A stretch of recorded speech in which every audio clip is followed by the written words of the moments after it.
ஓலை வீடு இந்த உள்ளுக்குள்ளேயும் சமைக்கல, அது சாப்பிட்றது கூட இல்லாம படுக்க இடம் உள்ள தங்கச்சி. அவ்வளோ கஷ்டத்துல நாங்க வாழ்ந்துகிட்டு இருக்கோம். வயசு போனவர், அவருக்கு 75 வயசு, எனக்கு 66 வயசு. அப்ப எங்க போறது தங்கச்சி? மக விட்டையும் இடம் உள்ள, அவங்களும் புள்ள குட்டிக்காரவங்க. சாப்பிட்றது கூட வழி இல்லாம யாருக்கிட்டடா போயிட்டு வேலை செய்வோம்னு கூட நினைக்குது தங்கச்சி. 7வது கட்டத்துல காலையில் தண்ணியில உளுந்து அப்படியே உளுந்துட்டேன் பெரிய தங்கச்சி. உளுந்து எழுதி ஒரு புள்ளதான் பிடிச்சி தூக்கி எடுத்துச்சு.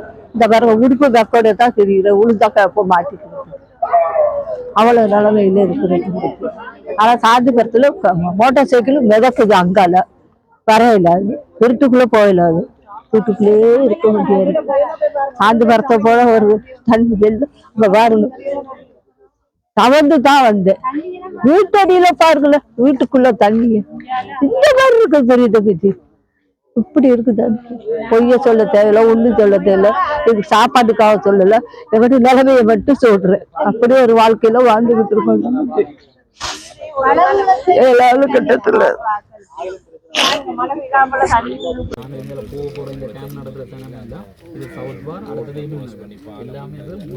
குடியிருப்புகள் இல்லை. அங்க தாராபுரத்துல இருந்து வர தண்ணி முழுக்க இந்த இதுகளுக்காக வந்துதான் கடலுக்கு போறது.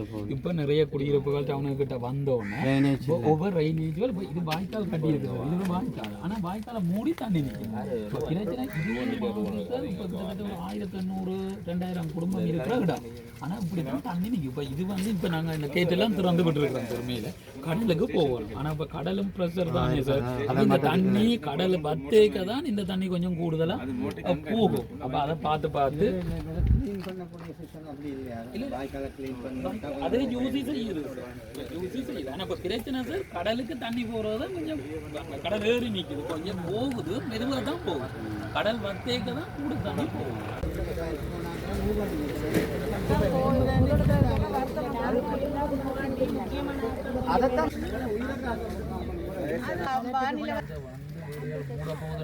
நீங்க தான் எடுக்க போறீங்க.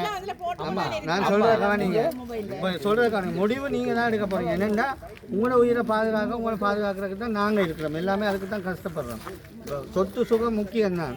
அதுக்கு நாங்கள் இப்போ போலீஸோட கழித்து ஒரு மொபைல் ஒரு என்ன சொல்கிறோம் 1 ஹவருக்கு ஒருக்கா தானே இந்த ஏரியாக்குள்ளே போலீஸ் வந்து போடக்கூடிய மாதிரி அதை செய்யலாம். இப்போ நீங்கள் செய்ய வேண்டியது உடனடியாக இந்த வயசு போன ஆட்கள், இப்போ அந்த கடைசி நேரத்தில் மூவ் பண்ண இல்லாமல் இருக்கும், போட் கொண்டு தான் தூக்கிட்டு போக வேண்டி வரும். வயசு போன ஆட்கள், குழந்தை பிள்ளைய கற்பிணி தாய்மார் இருக்கிறாங்க தானே, அவங்கள கொஞ்சம் மூவ் பண்ணுங்க. அவைகளுக்குள்ளே வசதியெல்லாம் அவங்க செய்து கொடுப்பாங்க. நீங்கள் போய் பார்த்துட்டு வரலாம் தானே. உங்களோட போலீஸுக்கு இடம் வந்த பிறகு எங்களுக்கு வீட்டில் தந்தாங்க. சரியான முறைப்படி ஆராயப்படல இந்த இடத்தை பற்றி. தண்ணி கட்டுமா கட்டாதா, இப்போ தண்ணியில் மிதக்க ஊர் எனக்கு ரேரா அப்படியான் இருக்கான் இங்கே வச்சுன்னு தூக்கல எனக்கு. அதனால இந்த ஊருக்குள்ள வந்து இந்த இடத்த வந்து கொஞ்சம் டெவலப் பண்ணி தாங்க. அந்த மழை தண்ணி வந்தால் பிடிக்க தான் போட்டிருக்கோம். நான் தலைமை கேட்டுக்கொள்கிறேன், சாந்திபுரம் கிராமத்தை வந்து ஓரளவாவது டெவலப் பண்ணி தாங்க, தண்ணி கட்டாத அளவுக்கு.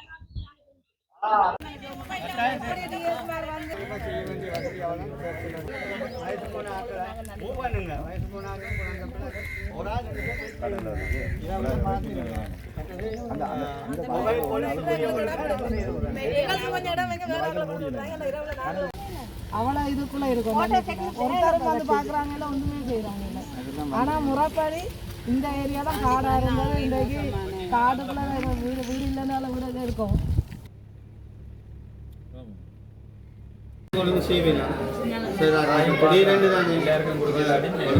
பாய் நுழம்பிலே அத்தியாவசிய விஷயங்கள் செய்து தருவாங்க. இல்லை வருத்தம்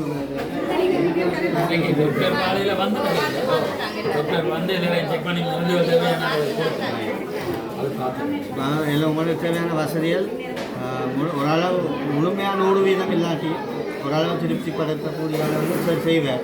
அதெல்லாம் முன்னிருந்து செய்கிறேன்னு சொல்லியிருக்கேன். உங்களோட தேவையில்லை இந்த கேம்புக்கு பொறுப்பான இருக்கிற ஆக்களோட நம்ம சில வேலை பிள்ளைகளுக்கு தேவைகள்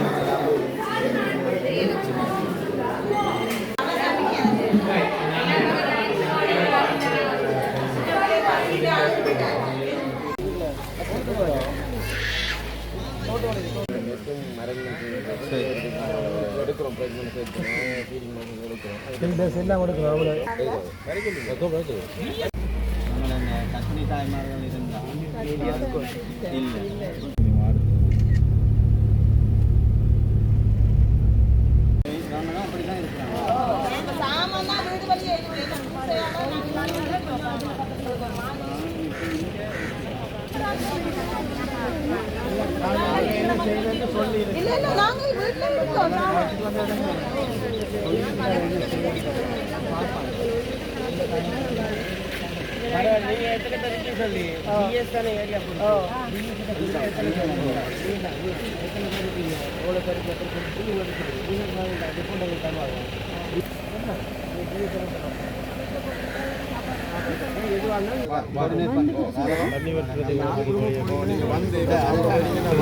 நீங்க சொன்ன மாதிரி இப்ப நாங்க பாக்குறோம் இந்தியாவிலேயே அந்த பள்ளிக்கூடம் பிரச்சனை இப்ப இந்த சேர்ச் ஒன்றை கலந்து கொண்டு இருக்கிறாங்க சார். அந்த எங்கே எடுத்து சேர்ச் வரல அப்படி வச்சிருக்கலாம்னு பார்த்துட்டு இப்போ என்னடா உலகத்துல ஹேனபேரை கூட்டிங்க இப்போ என்ன அந்த தொழில் ஃபெசிலிட்டி தண்ணி ஃபெசிலிட்டி அதையும் பார்க்க வேண்டிக்கிறாங்க. என்ன சொன்னால் இப்போ ஸ்கூல் வந்து போட்டுட்டு இருந்தவரையா தூரம் ஒரு 1 கிலோமீட்டர்ஸ் உங்களுக்கு அந்த பெரிய ஸ்கூல் எல்லாம் girls college exam centre, college exam centre, Siddhi Vinayagar exam centre, இந்த சின்ன சின்ன பள்ளிக்கூடங்கள் மட்டும்தான் எங்களுக்கு இருக்கக்கூடிய அதை தான் நாங்கள் தூரம் எடுத்துக்கலாம். அடுத்தது சாந்திபுரம் இந்த பெரிய பிரச்சனையாக இருக்குது. நான் அடுத்தது இருக்கிற சேர்ச் கட்டடத்தில் இப்படி செய்யல நாங்கள் இருக்கேன். சவுபார் சேர்ச்சு இப்போ கேம்பாக ஓப்பன் பண்ணி சொல்லியிருக்கேன். நாங்கள் அதையும் எடுத்துட்டு சார் அந்த ஆங்கிலம் பிரச்சனைனாலும் அந்த சேர்ச்சுக்கு கொண்டு வர பார்ப்போம். இந்த சிச்சுவேஷன் வேர்ஸ்ட் ஆகணும்னு சொன்னால் நீ தூரத்தை அனைவருக்கும் வணக்கம். நான் மயில்வாகனம் ஜெகதீஸ்வரன், பாராளுமன்ற உறுப்பினர், வன்னி, தேசிய மக்கள் சக்தி.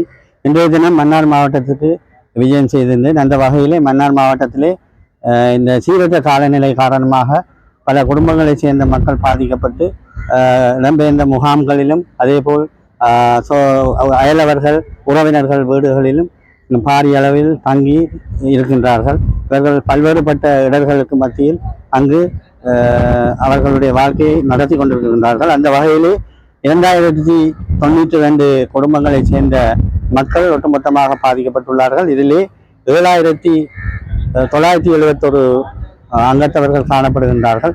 அந்த வகையிலே 222 குடும்பங்கள் முற்றுமுழுதாக பாதிப்பான நிலையிலே இருக்கின்றது.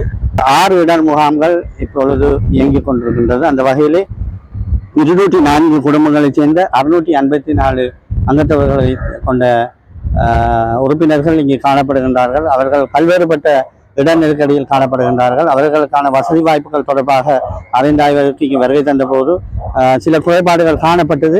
இருப்பினும் மாவட்ட செயலர் மற்றும் பிரதேச செயலாளர் போன்றோருடன் கலந்துரையாடி அதற்கான தீர்வுகளை பெற்றுக் கொடுக்கக்கூடியதாக இருக்கின்றது. அதே போல பிரதேச செயலாளர் மூச்சாக ஈடுபட்டு இவர்களுடைய நலன்புரி நடவடிக்கைகளில் ஈடுபட்டிருக்கின்றார். அதோடு அனைத்து முகாமைத்துவ குழு, ஏனைய அரச ஊழியர்கள், கிராம சேவையாளர்கள் போன்றோர் இதில் முழுமையாக ஈடுபட்டிருக்கின்றார்கள். அவர்கள் பணியை சரிவர செய்து கொண்டிருக்கின்றார்கள். சில குறைபாடுகள் இருந்தன. அதற்கான எவ்வாறு நிவர்த்தி செய்யப்பட வேண்டும் என்ற வகையிலே ஒரு சிறிய கூட்டம் மாவட்ட செயலகத்திலே இடம்பெற்றது. அதில் பிரதேச செயலாளர், போலீஸ் நிலைய பொறுப்பதிகாரி, அனைத்து முகாமைத்துவ நிலைய பொறுப்பதிகாரி, ஏனையவர்கள் கலந்துரையாடுகின்றோம். அவர்களுக்கு பொருத்தமான ஆலோசனைகள் வழங்கப்பட்டுள்ளது. இந்த நிலை தீவிரமடையுமானால் அதற்கு மேற்கொள்ள வேண்டிய நடவடிக்கைகளும் ஆயத்தமான நிலையில் இருக்கின்றார்கள். மக்களுக்காக நாங்கள் சேவை செய்வதற்காக வந்திருக்கின்றோம். நிச்சயமாக மக்கள் நலம்புரி நிலையங்களிலே இருப்பவர்களுக்கான வசதி வாய்ப்புகளை மேம்படுத்துவதற்கான ஒழுங்குமுறைகள் இங்கு கூறி வைக்கப்பட்டுள்ளது. எனவே சரியான முறையில் இது நிர்வகிக்கப்படும் என்று நாங்கள் நம்புகின்றோம்.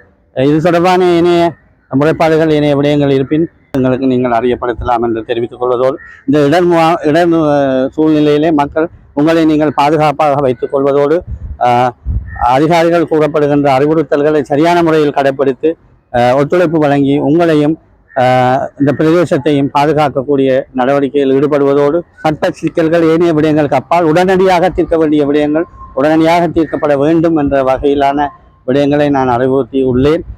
அவ்வகையிலே இங்கு வாய்க்கால்கள் துப்புரவு செய்யப்பட்டு நீர் வெளியேற்றப்பட வேண்டிய நடவடிக்கைகளும் மேற்கொள்ளப்பட்டுள்ளன. உடனடியாக அதற்கு தீர்வுகள் காணப்பட்டுள்ளன.